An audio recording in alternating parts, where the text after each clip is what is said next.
Hello, my name is Renee Johnson, and today I'm going to be giving you some useful tips while doing business in Poland. I do apologize for sitting down, but it was the best way I could get me and the monitor and you to be able to see everything. Okay.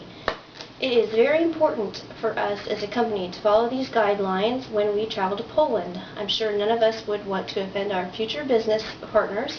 This presentation should be very helpful to all of us who have never been to Poland. I'm going to start with Poland's geographic location.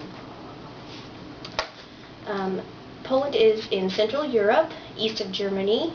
It is slightly smaller than New Mexico and borders Belarus, Czech Republic, Germany,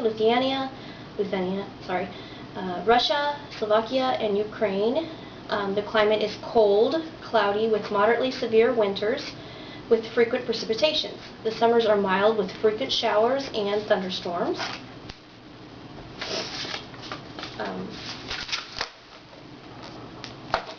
Knowing and being familiar with Poland's religious calendar is very important.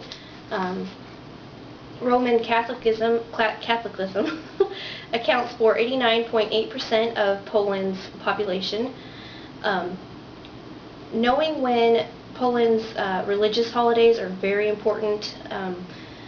They're great significance. Christmas and Easter are big ones. Other big ones to consider are Labor Day, what also they call May Day, which is on May 1st. And which the vast majority of the population has that day off.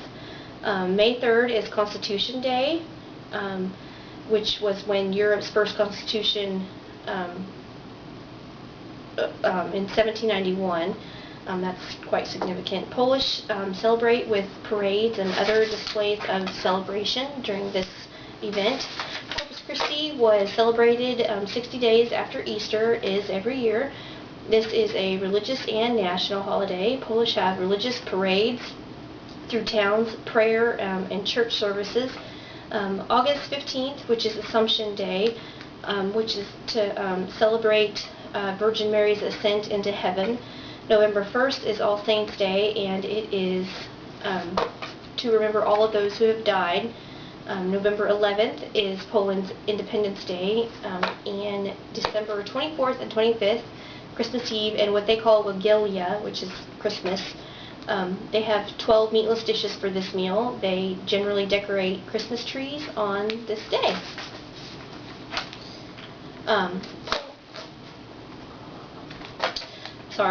Poland's context is a little bit confusing. They are in an economy in which the country is in a transitional period, moving from a free market economy from a Soviet-style economy. The country's made great progress since changes began in 1989, but the country still has some major issues with infrastructure. You must be aware that there are generation differences. The older folks will be more likely to be influenced by the way business was done during the old Soviet times, and the younger folks would be more open to risk-taking and pioneer approaches. They're, lots more open, but not always the case. The main topic of this presentation is business culture. For meetings, they stay relatively reserved, but also considerate. When you greet someone, make sure you give a firm handshake, make direct eye contact, and smile. Be sure to address people by their title. Pan is for what you would address a man as, and pani would be what you would address a lady as. Like, example, Pan Blakely would be what you would say. Pan Blakely, good morning, Pan Blakely, or good morning, Pani Johnson. Do not use someone's first name until you're invited to do so. Polish will introduce women first and then men. That's a lot of cultures.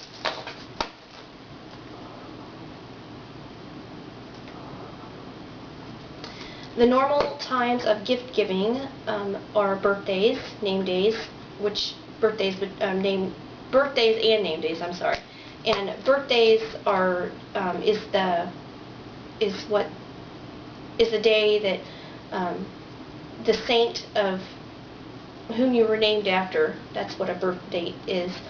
And Christmas. And you should never give super expensive gifts because that embarrasses a lot of Poles. On employees' name days, they are generally celebrated with champagne and cake, even in the office, which I know here we would get in lots of trouble for. It's common for Christmas to include service workers, such as postal workers, refuse collectors. Just give small gifts, but it is common to include those in your. Also, if invited to a Pole's home for a meal, bring wine, flowers, pastries, or sweets for the hostess. They're very superstitious. They have a very superstitious culture. If you bring flowers, bring an odd number of flowers. Don't give yellow chrysanthemums because they are given at funerals, not something you want to give to somebody you want to say, hey. Also, no red or white flowers, especially carnations or lilies. Gifts are usually, don't be like freaked out if they go to open your gift like directly right after you give it to them, because they usually open when they're given immediately. When dining, be on time, as most people, even around in this country, want you to be on time. It's rude. They take it more offensively than we do. If your hostess is wearing slippers, just pay attention when the door is opened. If she's wearing slippers, he or she wearing slippers, make sure you take your shoes off. Be conservative when dressing. Always offer help when preparing with meals and when cleaning up meals. Don't ask for a walkthrough of the house. This is very offensive to them. Hold your fork in your left hand, knife in the right hand while dining. Wait for your hostess to invite you or to invite you to eat, or wait for them to begin eating before you start eating. Only take small portions of food so that you can take seconds, because if you don't go back for seconds, they kind of take it like, oh, you didn't like the food. Make sure you try everything, even if you think, ugh, that looks yucky, try it. Toasts are made often and only with hard liquor. Take this with caution. It's usually vodka. They make lots of toast, so keep in mind, be very careful. You should make your toast. You should also make a toast sometime later in the meal. Don't be first. Wait till about the middle part of the meal and make your toast. The toasts are made in tiny glasses so that you can swallow in one drink.